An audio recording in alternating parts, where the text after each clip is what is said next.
প্রথম বিশ্বযুদ্ধের পটভূমিতে 1919 সালে কম্পোজ করা এই দ্য সেকেন্ড কামিং যে কবিতা, ঠিক আছে, তাহলে এই কবিতার মধ্যে দিয়ে উইলিয়াম ইয়েটস কী বোঝাতে চাইছেন বা কি না, এই প্রথম বিশ্বযুদ্ধের সময় পুরো ওয়ার্ল্ডের বিভিন্ন দেশগুলো যারা অংশগ্রহণ করেছিল এই যুদ্ধে, সমস্ত দেশ যেন একটা নিয়ন্ত্রণ হারা হয়ে পড়েছে। সেখানকার মানুষজনেরা হয়তো কেউ ঘর হারা, কারো হয়তো মানে সে বেঁচে আছে কিন্তু তার ঘর নেই, আবার কারোর ঘর আছে সেই ঘরে মানুষ নেই, চারিদিকে রক্তাক্ত একটা পরিবেশ, রক্ত আর রক্ত ছড়িয়ে পড়েছে, ঠিক আছে।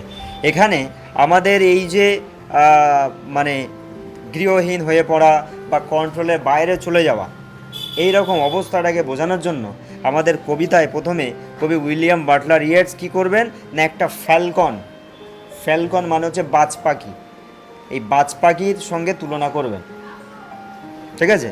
তাহলে আমরা ছোট ছোট প্রশ্ন কিছু জানলাম যে এখানে আমাদের এই সেকেন্ড কামিং কবিতাটা লেখা হয়েছে 1919 সালে, কিসের পটভূমিতে বা কী ব্যাকগ্রাউন্ডে লেখা না, প্রথম বিশ্বযুদ্ধ, ওয়ার্ল্ড ওয়ার 1, ঠিক আছে। আর এটা পাবলিশ করা হয়েছিল কোথায় না, দি ডায়াল নামক একটা ম্যাগাজিন, এটা একটা কি ম্যাগাজিন, এই ম্যাগাজিনে 1920 সালে প্রথম পাবলিশ করা হয়েছিল, ঠিক আছে। তাহলে আমরা চলো মোটামুটি আমরা কবিতা লাইন বাই লাইন জানি যে কি বলতে চাচ্ছে, তাহলে ব্যাকগ্রাউন্ডটা মোটামুটি বোঝা গেছে তো। আর এখানে সেকেন্ড কামিং বলতে কার উদ্দেশ্য বলা হয়েছে, অ্যাকচুয়ালি জিসাস ক্রাইস্ট, যে তিনি আবার পুনরায় জন্ম নেবেন, পুনর্জন্ম তার হবে।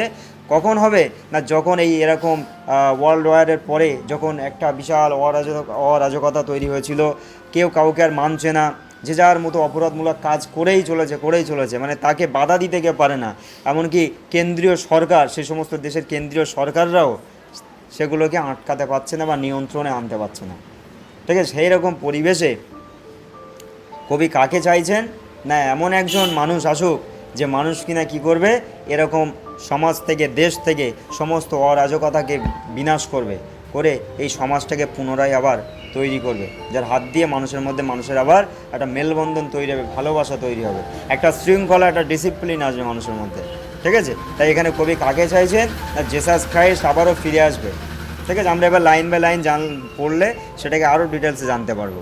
প্রথমে বলছে, দেখো বলছে টার্নিং ইন দ্য ওয়েডেনিং জায়োর, টার্নিং মানে কি, ঘোরা, টার্ন নেওয়া মানে কি, ঘোরা। কোনো একটা রাস্তা তুমি সোজা যাচ্ছ, টার্নিং নিচ্ছ, তার মানে কি রাস্তাটা বেঁকে গেছে, ঘুরেছো। তো টার্নিং মানে ঘুরে ইন দ্য ওয়াইডেনিং জায়োর। আর জায়োর কথার অর্থ হচ্ছে বলয়। আমরা জিওগ্রাফিতে জায়োর পড়ে একটা অংশ আছে, সমুদ্রের তরঙ্গগুলো যখন গোলাকার আকার ধারণ করে তখন সেটাকে বলা হয় জায়োর মানে কি একটা বালা বা একটা বলয়। আর ওয়াইড মানে হচ্ছে চওড়া, ঠিক আছে। আর ওয়াইডেনিং মানে যেটা চওড়া হচ্ছে, প্রশস্ত হচ্ছে, মানে কিরকম, দেখো একটা পাখি যখন আকাশ থেকে ওড়ে, সে যখন ভূপৃষ্ঠের কাছাকাছি থেকে আস্তে আস্তে উপরের দিকে ওড়ে, সে আস্তে আস্তে উপরে গিয়ে কি করে বলো তো, আস্তে আস্তে সে আরও বেশি জায়গা ধরে যেন ঘোরে, ঠিক আছে। একটা বলয়কে যদি আমরা মাঝখানে একটা বিন্দু আঁকি, সেই বিন্দু যদি মনে করে এরকম ছোট হয়, এবার এইভাবে ঘুরতে কী হয় যেন একটা বড় বিস্তৃত অংশ হয়ে যায়, মানে ছোট বলয় থেকে আস্তে যত উপরে উঠছে জায়গাটা যেন বড়।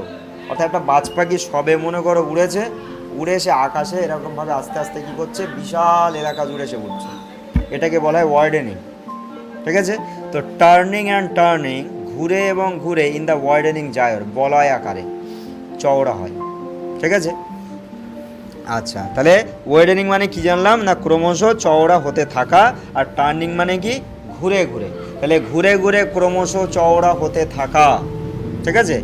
দ্য ফ্যালকন মানে কি বললাম, বাজ পাখি, ফ্যালকন মানে কি বাজ পাখি।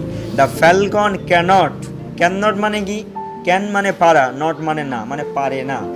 দ্য ফ্যালকন ক্যানট অর্থাৎ বাজ পাখি পারে না, কি পারে না, হেয়ার মানে কি শুনতে পাওয়া, তো the falcon can not hear the falconer মানে হচ্ছে বাজ পাখির মালিক, যে বাজ পাখির মালিক তাকে বলা হবে কি ফ্যালকন মানে কি বাজ পাখি।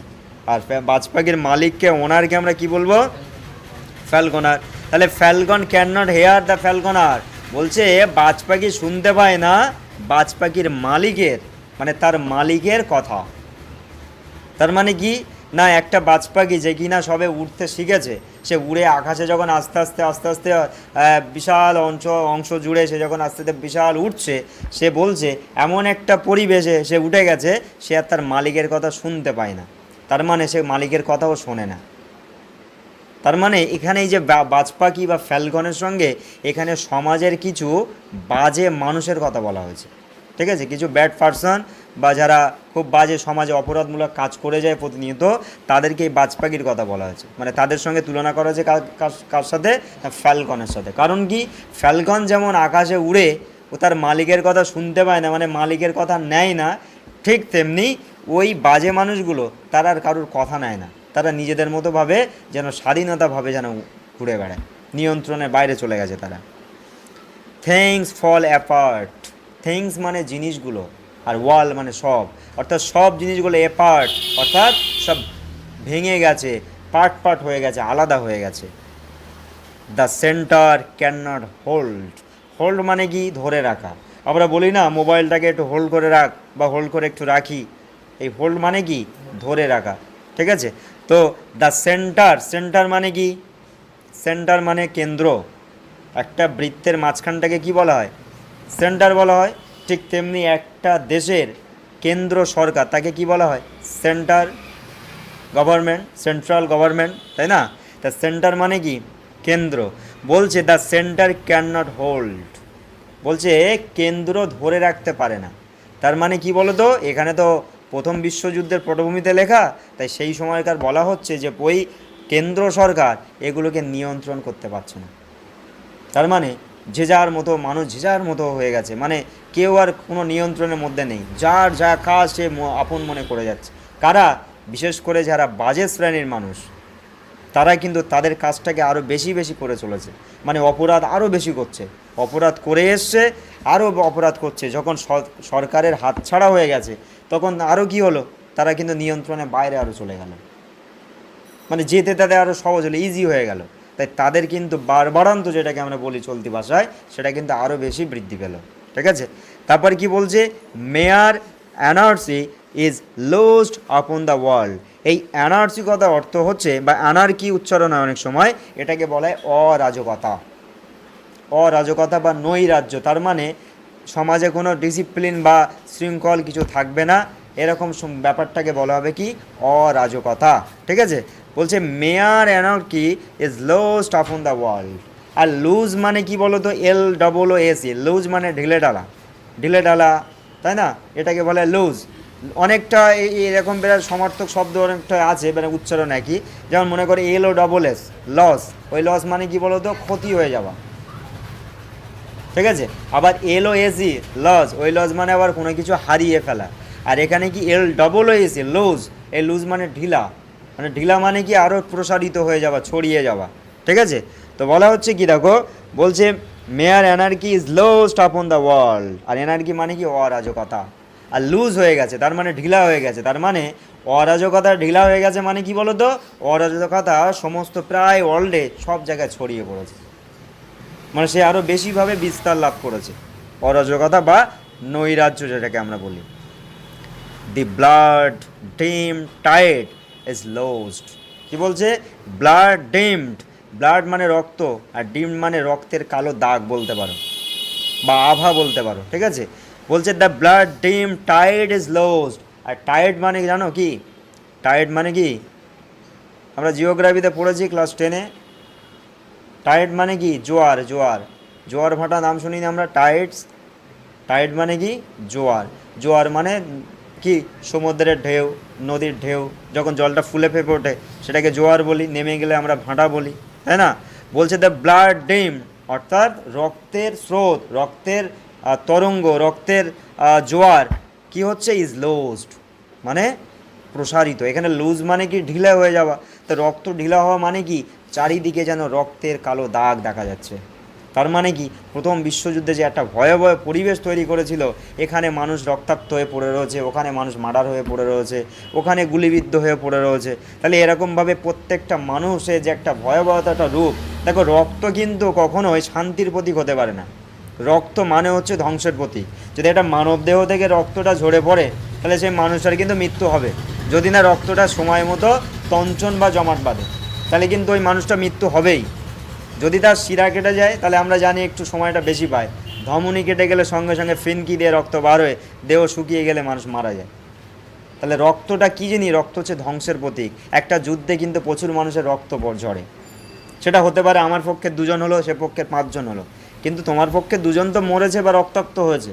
তাহলে রক্ত মানেই কি অ্যাকচুয়ালি ধ্বংস, ডিস্ট্রাকশান এর প্রতীক বা সিম্বল। ঠিক আছে, তো যাই হোক, দ্য ব্লাড ডিম টাইড ইজ লুজ বলতে চারিদিকে কি রক্তের কালো দাগ আভা ছড়িয়ে পড়েছে।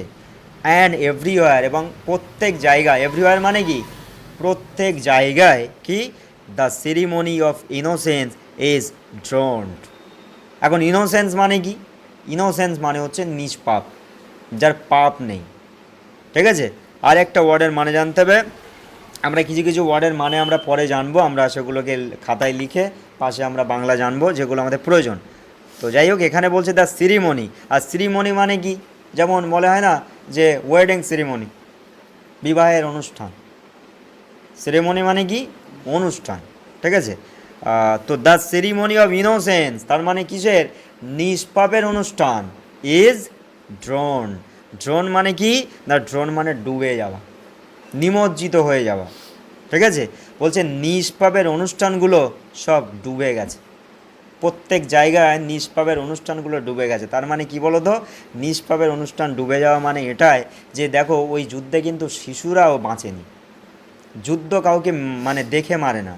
একটা যুদ্ধ যদি মনে করো যে ভারত আর পাকিস্তান যদি যুদ্ধ বাঁধে, পাকিস্তানকে দেখে দেখে বোমা ফেলবে যে ওখানে বড় বড় মানুষ আছে ওই জায়গাটা বোমা ফেলো? ইন্ডিয়া কি ভেবে মারবে যে ওই জায়গাটায় প্রাপ্ত ম্যাচিওর মানুষরা আছে ওখানে বোমটা ফেলো? যুদ্ধ মানে কি আকাশপথে তারা বোম ফেলে দিয়ে পালিয়ে যাবে, কোন অঞ্চলে পড়বে কেউ বোঝে না। সেখানে বাচ্চা, একদিনের বাচ্চা, 1 মিনিটে জন্ম নেওয়া বাচ্চাও কিন্তু সেই যুদ্ধের শিকার হতে পারে। তাহলে নিষ্পাপ কাদেরকে বলা হয়, অ্যাকচুয়ালি শিশুদেরকে নিষ্পাপ বলা হয়। ঠিক আছে, তো যাই হোক, তাহলে প্রত্যেক জায়গায় বলছে সে নিষ্পাপের অনুষ্ঠানগুলো সব ডুবে গেছে, মানে নিষ্পাপ বলে যেন কিছু নেই। তার মানে দেশে দেশে ওয়ার্ল্ডে, সারা ওয়ার্ল্ডে যেন কি একটা অরাজকতা, একটা বিশৃঙ্খলা পরিবেশ তৈরি হয়েছে। কোনো মানুষ কারোর আর নিয়ন্ত্রণের মধ্যে নেই, এমনকি সরকারও নিয়ন্ত্রণ হারা হয়ে পড়েছে। সরকারও কাউকে নিয়ন্ত্রণ করতে পারছে না, সরকারের কথাও কেউ নিচ্ছে না। আমাদের এখানে একটু জেনে রাখা উচিত যে আমাদের এই যে তোমার জেসাস ক্রাইস্ট, ওই জেসাস ক্রাইস্ট যেখানে জন্মগ্রহণ করেছিলেন সেই জায়গাটার নাম কি জানো, বেথলেহেম।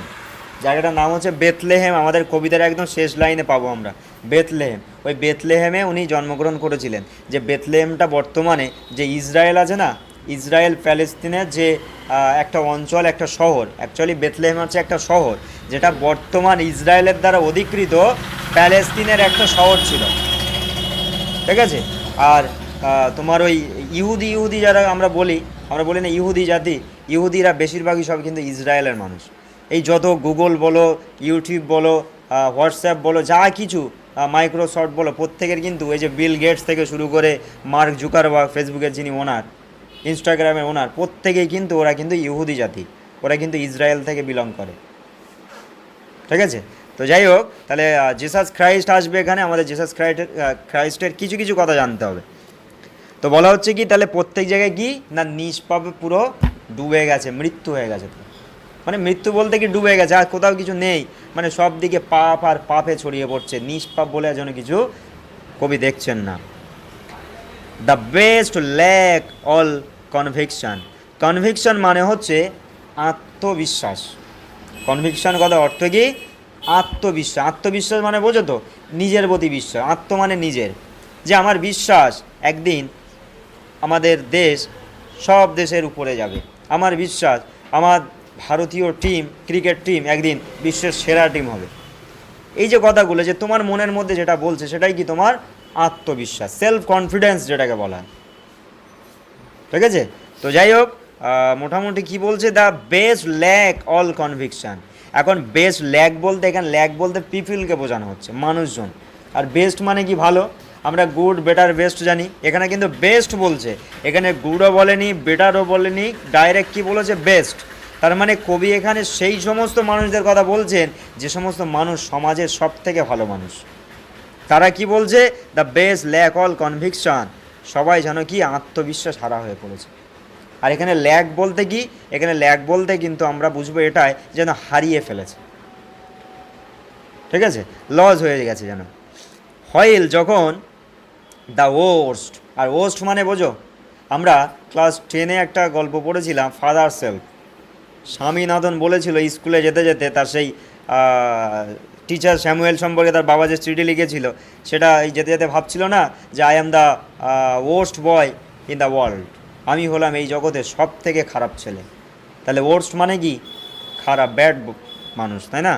বলছে হোয়াইল যখন দ্য ওর্স্ট, খারাপেরা, আর ফুল অফ প্যাশনেট, হ্যাঁ, আর ফুল অফ প্যাশনেট ইন্টেন্সিটি, অর্থাৎ প্যাশনেট মানে হচ্ছে আবেগপূর্ণ হওয়া। আবেগপূর্ণ মানে কি, যা ইচ্ছা মনে লাগছে তাই করছে। আর ইন্টেন্সিটি মানে বলতে পারবে যে তোমার ওই মানে অতি সহ্য একটা ভাষা আছে, আর নাহলে বলতে পারো শিষ্টাচার, আর একটা বলতে পারো কি, সোজা কথায় বুঝতে গেলে যে যা মনে লাগছে তাই করতে পারছে, কোনো পেছনে কোনো বাধা বলে তার কিছু নেই, ঠিক আছে? এইরকম অবস্থাটাকে বলা হচ্ছে কি ইন্টেন্সিটি, মানে তার ইন্টেন্সিটিটা ক্রমশ বেড়েই চলছে, বেড়েই চলছে, ঠিক আছে? তাহলে কিছু কিছু কথা এখানে আমাদের জানতে হবে। The best lack all conviction while the worst are full of passionate intensity. বলছে যখন খারাপেরা তাদের ইচ্ছা মতো কাজ বাড়িয়ে যাচ্ছে, কাজ করে চলেছে, ঠিক সেই সময় কি হচ্ছে না, মোটামুটি যারা ভালো মানুষ তারা কিন্তু আত্মবিশ্বাস হারা হয়ে পড়ছে। তারা বুঝতে পারছে না যে সমাজে কি কোনো পরিবর্তন হতে চলেছে কিনা, বা হবে নাকি এরকমভাবেই চলবে, ঠিক আছে? তারপর বলছে দেখো, আমরা এবার পরের যে স্ট্যান্জা পাবো, এই স্ট্যান্জায় কিন্তু জেসাস ক্রাইস্টের কিছু আগমন বার্তা এখানে আমরা পাবো। এবং জেসাস ক্রাইস্ট কিন্তু প্রথমবার যে মানুষ হিসাবে জন্মগ্রহণ করেছিলেন, ঠিক আছে? তো সেই মানুষ হিসাবে কিন্তু তিনি আর দ্বিতীয়বারে বলছে আসবেন না। কবির মতে বলছে তিনি একটা বিষয়, একটা মানে ভয়ঙ্কর একটা প্রাণী, ঠিক আছে, একটা ডেঞ্জার, একটা ক্রিয়েচার, একটা ভয়ঙ্কর প্রাণী হিসেবে আসবেন। তার মানে বিষয়টা একটা আমরা চলতে ভাষায় যদি হয়তো কথাটা খারাপ লাগলেও এরকম, গ্রাম অঞ্চলের ভাষায় বলা হয়, বলছে যেমন কুকুর তেমন মুগুর, মানে বলছে কুকুর যেমন হবে তাকে শাসন করতে গেলে তেমনই মুগুর দরকার। মানে তোমার রাজ্যের প্রজারা যেমন, তাহলে রাজাও তোমার তেমন হতে হবে, তাহলে কিন্তু তোমার কথা ওই প্রজারা মেনে চলবে, তা নাহলে কিন্তু সব যে যার মতোভাবে চলবে, তাই না? একটা টিউশনই পড়তে এসছো তোমরা, যদি এরকম সময় যে মনে করো যে টিচার যদি নর্মাল হয়ে যায়, তাহলে স্টুডেন্ট নিজের মতো চলবে, তাই না? ও যখন ইচ্ছা হয়তো গেট থেকে বাইরে বেরিয়ে পড়লো, আবার মনে হলো আবার 5 মিনিট পরে আবার ঢুকে পড়লো। তাহলে এগুলোকে কী বলা হয় বলো তো? এগুলো ডিসিপ্লিন নয়, এগুলো বলে হবে না। তো ব্যাপারটা হচ্ছে এই যে সমাজ এতটাই কলুষিতায় ভরে গেছে, এতটাই মানে বাজে মানুষে ভরে গেছে, অপরাধে ভরে গেছে, সেই রকম বাজে অবস্থা থেকে যদি এই সমাজ বা এই দেশকে আবার ফেরাতে হয়, বা টোটাল মনুষ্য জগৎকে যদি আবারও ফিরিয়ে আনতে হয়, তাহলে কিন্তু জেসাস ক্রাইস্টকে আর মানুষ হয়ে আসলে হবে না। কারণ মানুষ হয়ে উনি এসেছিলেন, এসে উনি কিন্তু, ওনাকে বলা ঈশ্বরের পুত্র, ঠিক আছে? ওনার মায়ের গর্ভে জন্ম হয়ে উনি কিন্তু এসেছিলেন জগতে মানুষ হিসেবে। কিন্তু ওনার এতটা ফ্যান ফলোয়ার বাড়ছিল দিন দিন, মানে মানুষ এতটাই ওনার পেছনে হয়ে মানে পিছন পিছন হয়ে যাচ্ছে। তো ওই সময়কার রাজারা তারা ভেবেছিল যে আমাদের থেকেও এ বেশি এক সময় কী হয়ে যাবে না, ইনি শক্তিমান হয়ে যাবে। তাহলে কি করা উচিত না, আমাদের বিরোধিতা করে ধরো মানুষজন সব চলে যাচ্ছে ওনার পিছু পিছু, উনি যেটা বলছে সেটাই মেনে নিচ্ছে, যা বলছে তাই করছে। যদি কাউকে বলে মারো তা মেরে আসবে, কাউকে যদি বলে যে আবার মেরো না তা মারবে না, এরকম একটা ব্যাপার। তাহলে কি করলো না এক সময় যে না, ওকে বাঁচিয়ে রাখা যাবে না, তাই সরকারিভাবে কি হলো, তাকে ফাঁসি দেওয়ার ব্যবস্থা করা হলো, মানে তাকে মৃত্যুদণ্ড দেওয়া হলো। তাহলে এই যে একটা ব্যাপার, যে সমাজে দেখবে যে অনেক সময় কোনো মানুষ যখন মাথা চাড়া দিয়ে ওঠে, তাকে কিন্তু শাসক দল কি করে, তাকে কিন্তু কী করে বলো তো, মানে থামিয়ে দেওয়ার চেষ্টা করে, তাই না? যে ও বেশি যদি মাথা চাড়া দিয়ে আরও ওঠে তাহলে কিন্তু আমাদের উপরে চলে যাবে, আর আমাদের উপরে চলে যাওয়া মানে কি আমরা নিচু তলায় চলে যাব।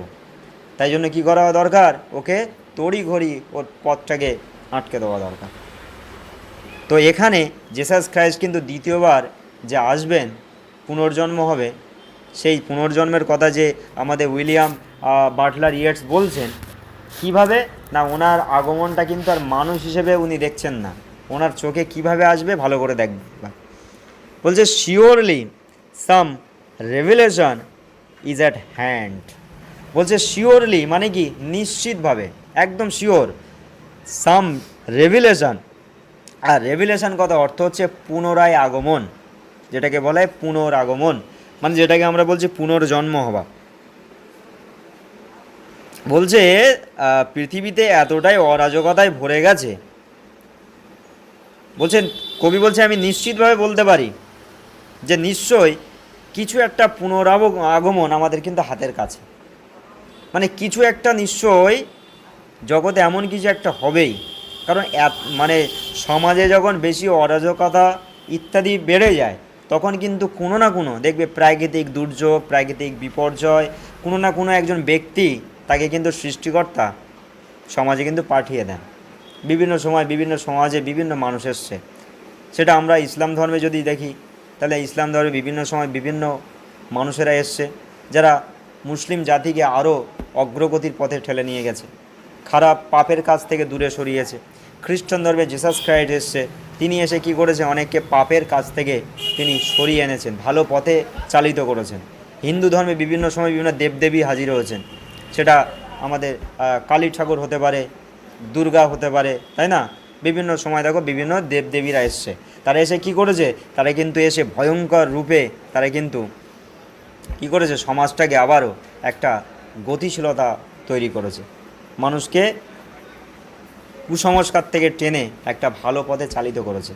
তো যখন এই সমাজে কোনো অরাজকতা সৃষ্টি হয়, সমাজ যখন বেশি কলুষিত হয়ে পড়ে, তখন কিন্তু সেই সমাজটাকে পরিবর্তন আনার জন্য এক একটা বীর মানুষকে, এক একটা মহা মানুষকে কিন্তু সৃষ্টিকর্তা এই পৃথিবীতে পাঠান।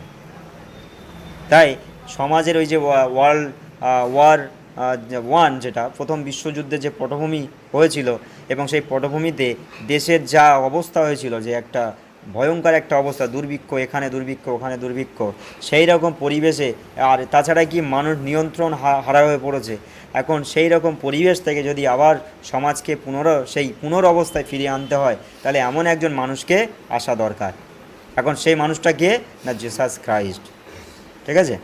তো বলছে surely some revelation is at hand, বলছে নিশ্চিতভাবে কোনো একটা পুনরাগমন আমাদের হাতের কাছে, মানে একদম আমাদের হাতের কাছে যেন হাজির, মানে এতটা বাড়বাড়ন্তি হয়েছে, মানে নিশ্চয়ই কিছু একটা এক্ষুনি ওলটপালট একটা হবেই। শিওরলি নিশ্চিতভাবে the second coming is at hand, বলছে আমাদের হাতের কাছে দ্বিতীয় আগমন। কবি কিন্তু বিশ্বাস একদম, মানে সেলফ কনফিডেন্স ওনার, একদম আত্মবিশ্বাস যে হ্যাঁ এই যে এমন কিছু হচ্ছে মানেই আমাদের কিন্তু হাতের কাছেই কিছু একটা পুনরাগমন ঘটবে, অর্থাৎ দ্বিতীয়বার কেউ আসবেন। তার মানে কে আসবেন এখানে, জেসাস ক্রাইস্টের কথা তিনি কিন্তু বোঝাতে চাইছেন। দ্য সেকেন্ড কামিং, দ্বিতীয় আসছে বা দ্বিতীয় আগমন। হার্ডলি মানে কি বোঝানো, কমপক্ষে বলে না, হার্ডলি আমি তোকে 10 টাকা দিতে পারি, মানে খুব যদি বেশি দেয় তোকে কিন্তু আমি 10 টাকা দেবো, আর এর বেশি দেবো না, এটাকে কি বলা হবে, হার্ডলি। তা hardly are those words out, বলছে যে এই কথাগুলো আউট হলো, বের হলো আমার মুখ থেকে, মানে এতক্ষণ কবি যা আমাদের এই কথাগুলো শোনালেন, বলছে এই কথাগুলো যখন আমার মুখ দিয়ে আউট হলো তখন কি হলো না, হোয়েন, তখন এ ভাস্ট ইমেজ, একটা ছবি কি হচ্ছে, আউট অফ স্পিরিটাস মুন্ডি। এই শব্দটা বা এই ওয়ার্ড দুটো মনে রাখবে যে স্পিরিটাস মুন্ডি, গুন্ডি নয় মুন্ডি, ঠিক আছে? তো স্পিরিটাস মুন্ডি এখানে কি বলো তো, বলছে আমি যখন এই কথাগুলো বলছি, কথাগুলো যখন আমার মুখ দিয়ে বার হচ্ছে, হওয়ার সাথে সাথে আমার চোখের সামনে একটা ইমেজ ভেসে উঠছে। সেই ইমেজটা কিসের না, স্পিরিটাস মুন্ডি, এখানে স্পিরিচার মুন্ডে কি তোমাদের মনে আছে কি বলতে পারবো না, ক্লাস 6-এ একটা গল্প আছে, দ্য ল্যান্ড অফ ফ্যারাওস। তোমরা পড়েছো কি? মিশরে সেই ঈশান বলে একটা ছেলে তার মাকে নিয়ে যায়, গিয়ে সেখানে ফেনিক্স নামক একটা স্তম্ভ দেখে, পাথরের তৈরি স্তম্ভ, যেটা কিনা মিশরের বিভিন্ন যে পিরামিড, সেই পিরামিডের পাশে আছে। এবং ওই ফিনিক্সগুলো কি করে না, ফিনিক্সগুলো নাকি ওই পিরামিডগুলোকে প্রোটেকশান করে, রক্ষা করে। এবং ফিনিক্সের দেহটা কেমন, ফিনিক্সের দেহটা বলছে লায়নের মতো, ঠিক আছে, লায়নের মতো, আর মাথাটা হচ্ছে একটা মানুষের মতো। মানে একটা ভয়ঙ্কর একটা ব্যাপার না, একটা জীব যার দেহটা সিংহের মতো, মাথাটা মানুষের মতো, একটা ভয়ঙ্কর দেখতে লাগবে। ঠিক কবি বলছেন, যখন আমি এই কথাগুলো ভাবছি যে জেসাস ক্রাইস্ট আসবেন বা সমাজের পরিবর্তন হবে, ঠিক সেই সময় কবি যখনই এই কথাগুলো বলেন, বলছে আমার চোখে কী ভেসে ওঠে, একটা ওইরকম একটা ছবি ভেসে ওঠে। সেই ছবিটা কীরকম ছবি, ওই ঠিক ওই ফিনিক্সের কথা যেমন বললাম, ঠিক ওই রকম ছবি ভেসে ওঠে। তাহলে হতে পারে এখানে কিন্তু কবি যে স্পিরিটাস মুন্ডি অর্থ ওই রকম ফিনিক্সের মতো কাউকে আমাদের সামনে বোঝাতে চাইছেন। ট্রাভেলস মাই সাইড, ট্রাভেল মানে সমস্যা, ট্রাভেল মানে কি, এখানে কিন্তু ট্রাভেল নয় যে যাত্রা করা, কোথাও যাবে, এটা ট্রাভেল, এটা কিন্তু কি ট্রাভেল। তো ট্রাভেল মাই সাইড, যেটা কি না কি করে আমাকে খুব সমস্যার মধ্যে ফেলে, মানে আমাকে ভয় দেখায় বা আমি যেন ভীত সংগ্রস্ত হয়ে যায়, আমাকে একটা ট্রাভেলের মধ্যে ফেলে। Somewhere in sands of desert, desert মানে কি জানো, বলো, উত্তর দাও। ডেজার্ট মানে মরুভূমি, ডেজার্ট মানে কি মরুভূমি। আচ্ছা, বলছে somewhere in sands of desert, বলছে মরুভূমির কোথাও বালির মধ্যে, অর্থাৎ বালিময় মরুভূমি, ঠিক সেরকম জায়গায় a shape with a lion body. Shape মানে কি, শেপ মানে আকার, আকার তো নাকি বলে না, তোর শেপ মতো তোর বাবার মতো তোর শেপ, মানে তোর বাবার মতো তোর আকার দেখতে, তাই না? তো শেপ মানে কি আকার। তো এ শেপ উইথ লায়ন বডি, একটা আকার কেমন না সিংহের মতো দেহ, আর কেমন, and the head of a man, এবং মাথাটা কি একটা মানুষের, ঠিক আছে? তাহলে মনে করো যে একটা চারিদিকে ডেজার্ট একটা পরিবেশ, একটা মরুভূমি পরিবেশ, চারিদিকে ধুধু বালি আর বালি, সেই রকম পরিবেশে একটা প্রাণী, যে প্রাণীটার দেহটা কেমন লায়ন এবং মাথাটা একটা মানুষের, ঠিক আছে? এরকম একটা কল্পনা করো, চোখের সামনে ভাসাও, তাহলে বোঝা যাবে কবির চোখে ঠিক সেরকম ছবি ভেসে ওঠে যখনই তিনি এরকম ভাবেন যে কেউ আসছে আমাদের হাতের ধারে, হয়তো পরিবর্তন খুব কাছাকাছি কেউ আসবেন, অর্থাৎ জেসাস ক্রাইস্ট আসবেন, এসে আবার কি করবেন, আবার পুনরায় আমাদেরকে সেরকমভাবে সমাজে শান্তি শৃঙ্খলাকে আবার ফিরিয়ে আনবেন। এ গ্যাজ ব্লাং, গ্যাজ মানে হচ্ছে আমাদের চোখের দৃষ্টি, এ গেজ ব্লাং, একটা দৃষ্টি, কেমন দৃষ্টি, ব্লাঙ্ক। ব্লাঙ্ক মানে কি, ইংরাজিতে তো তোমরা পড়েছো বা করে এসছো যে fill in the blanks with article preposition, বলে না যে ফিল মানে পূরণ করো, fill in the blanks, blank মানে কি ফাঁকা জায়গা, শূন্য স্থান, তাই না? তাহলে একটা কি বলছে, এ গেজ ব্লাঙ্ক, একটা কেমন চাউনি, কেমন চাউনি, ব্লাঙ্ক, শূন্য চাউনি। শূন্য চাউনি মানে কি, দেখো আমরা কিন্তু চোখের চাউনিতে আমাদের মনের কিন্তু ভাব অনেক সময় প্রকাশ করি না? যে কারুর দিকে ধর বাঁকা চোখে যখন তাকায় বা একটা রেগে তাকায়, আমাদের মনের ভাব যে আমি কি বলতে যাচ্ছি কিন্তু আর মুখ দিয়ে বলতে হবে না, ও কিন্তু বুঝে নেবে। আবার হয়তো মনে করে এমনি তাকাচ্ছে, কিরে কোথায় যাচ্ছিস, এরকম যদি বলি, তারা হালকাভাবে যখন বলি সে কিন্তু বুঝে নেয় যে আমি কোন অবস্থায় কীভাবে বলছি। আবার যদি রেগে চোখটা বড় বড় করে বলে এই ওখানে কি, তখন কী হয় বলো তো, তখন কিন্তু সে আবার ভয় পেয়ে যাবে বা কাজটা থেকে বিরত থাকবে। তাহলে আমরা কিন্তু চোখ দিয়েও এগুলো কিন্তু আমরা কি করি, আমাদের মনের ভাবটাকে প্রকাশ করি। তো এই যে প্রাণী, ওই প্রাণীর চাউনিটা কেমন, একটা শূন্য চাউনি, তার মানে সেই চাউনির মধ্যে না আছে ভালোবাসা, না আছে করুণতা, না আছে রাগ, ঠিক আছে? অ্যান্ড পিটিলেস, দেখো হ্যাঁ কেমন বলছে, দেখো সেই চাউনিটাকে, পিটিলেস অ্যাজ দ্য সান, অ্যাজ মানে মতো আমরা জানি, আই লাইক অ্যাজ ইউ, আমি তোমার মতো পছন্দ করি, ঠিক আছে, তো বা আমি তোমার মতো দেখতে, এরকম বলেন অনেক সময়। তাহলে বলা হচ্ছে কি and pitiless as the sun. Pity মানে কি করুণাতা, মানে পিটি মানে করুণ, দয়া, আর লেজ মানে নেই, তার মানে কি দয়া নেই, এরকম একটা ভাব। বলছে পিটিলেস অ্যাজ দ্য সান, বলছে সূর্যের মতো দয়াহীন, করুণতাহীন। তার মানে কি, দেখো গ্রীষ্মকালে সূর্য যখন তাপ দেয়, কারুর কথা ভাবে কার গরম হচ্ছে আর কার ঠান্ডা লাগছে, এরকম দেখে কি? দেখো এই যে আমরা আমরা ইন্ডিয়ান, আমাদের এখানে আমরা জলবায়ু যে আমরা দেখি গ্রীষ্মকালে প্রচুর উষ্ণতা, তাই না? আর কখনো 43, 44 ডিগ্রি, 45 ডিগ্রি পৌঁছে যাচ্ছে, যত দিন যাবে আরও উষ্ণতা বাড়বে, এটা আমরা জানি। তো যাই হোক, এরকম সূর্য তো দেখে দেয় না, তাই সূর্য যেমন তার মধ্যে কোনো দয়া মায়া নেই, সে যেমন তাপ দেয়, ঠিক তেমনি ওই প্রাণীটা চাউনির মধ্যে ওরকম। মানে কি বলতো, সমাজ তো একেবারে বাজে মানুষে ভরে গেছে বেশিরভাগ, তাই তাকে শাসন করতে গেলে, সেই সমাজটাকে ফেরাতে গেলে সেই রকম দরকার, তাই জন্য প্রাণীটাকে ওই রকম ভয়ঙ্কর। তাই কবি বলছে যে ওই রকম লায়নের মতো দেহ নিয়ে এবং মানুষের মতো মাথা নিয়ে হয়তো জেসাস ক্রাইস্ট দ্বিতীয়বার আগমন করবেন।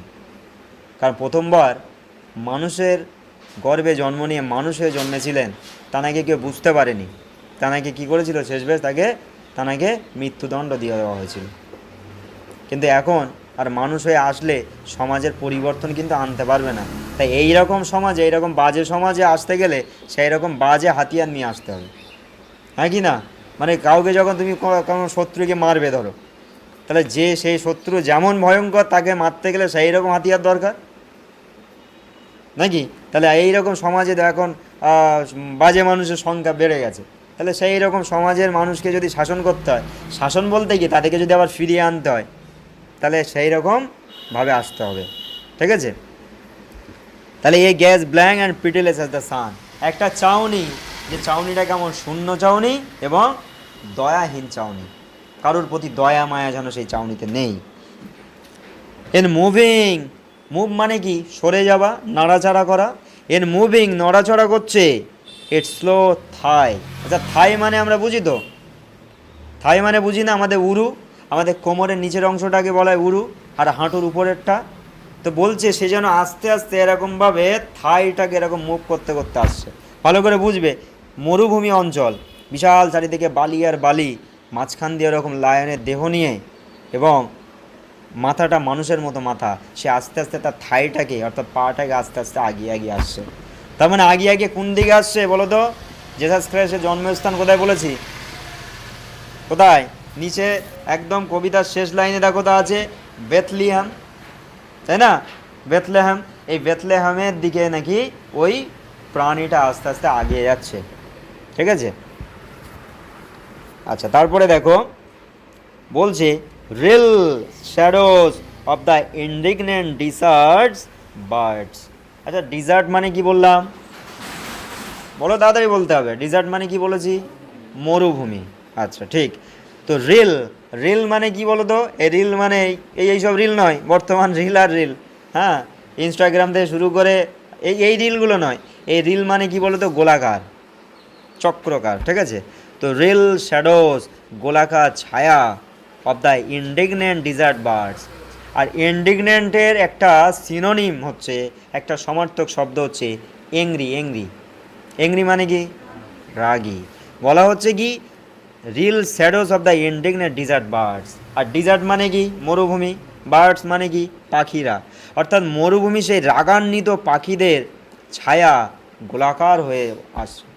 তার মানে ওই রকম একটা প্রাণী মরুভূমির বালির উপর দিয়ে মনে করে হেঁটে আসছে, আর তার উপরে রেগে মানে রাগী পাখিগুলো ওই প্রাণীর মাথার উপর দিয়ে আসছে।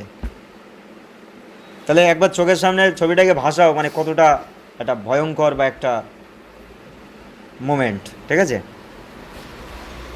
The darkness drops again. Darkness মানে কি? অন্ধকার। বলছে অন্ধকার আবারও নেমে এলো। এগেন মানে কি? আবারও, পুনরায়, ঠিক আছে? কি হলো না, মোটামুটি ডার্কনেস ড্রপস, ড্রপ মানে পড়ে যাওয়া, তাই না? বলছে অন্ধকার আবারও পড়ে গেল, মানে নেমে গেল। তার মানে কি বলো তো, কিসের অন্ধকার? নিচে লায়নের মতো দেহ নিয়ে মানুষের মতো মাথা নিয়ে হাঁটছে, আর উপর দিক দিয়ে পাখিগুলো উঠছে, একটা পাখি বলেনি কিন্তু, বার্ডস, অনেকগুলো পাখি তার মাথার উপর দিয়ে আসছে। তাহলে মাথার উপর দিয়ে যদি অনেক পাখি একসঙ্গে সঙ্গে এগোয়, তাহলে সেই পাখিদের ডানার ছায়াটা নিচে পড়বে তো, তাহলে সেটা অন্ধকার মতো পরিবেশ লাগবে, এটা বলা হচ্ছে। বাট কিন্তু নাও এখন, আই নো, আমি জানি। এখানে আই নো মানে কে, এখানে আই মানে কে, আই মানে I means the poet, I মানে কবি, I refers to the poet. I মানে কাকে রেফার করা হচ্ছে, কবিকে। বলছে কিন্তু নাও এখন আমি জানি, তাহলে কবি কি জানেন, that 20 centuries of stony slave were vexed to nightmare by a rocking cradle। কি বলছে, আমি জানি যে, দ্যাট মানে যে, 20 মানে কি, কত, 20, সেঞ্চুরি মানে কত বলো তো, বিরাট কোহলি সেঞ্চুরি মারলেন, কত, 100, 100, তাহলে বলা হচ্ছে 20 হান্ড্রেডস, সেঞ্চুরি মানে কি 20 হান্ড্রেডস, তার মানে কত, তাহলে 20টা সেঞ্চুরি মানে কত,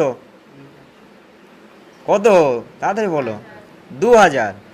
তো বলা হচ্ছে that 20 centuries of stony sleep, stone মানে পাথর, স্টোনি মানে পাথুরে, স্লিপ মানে ঘুম।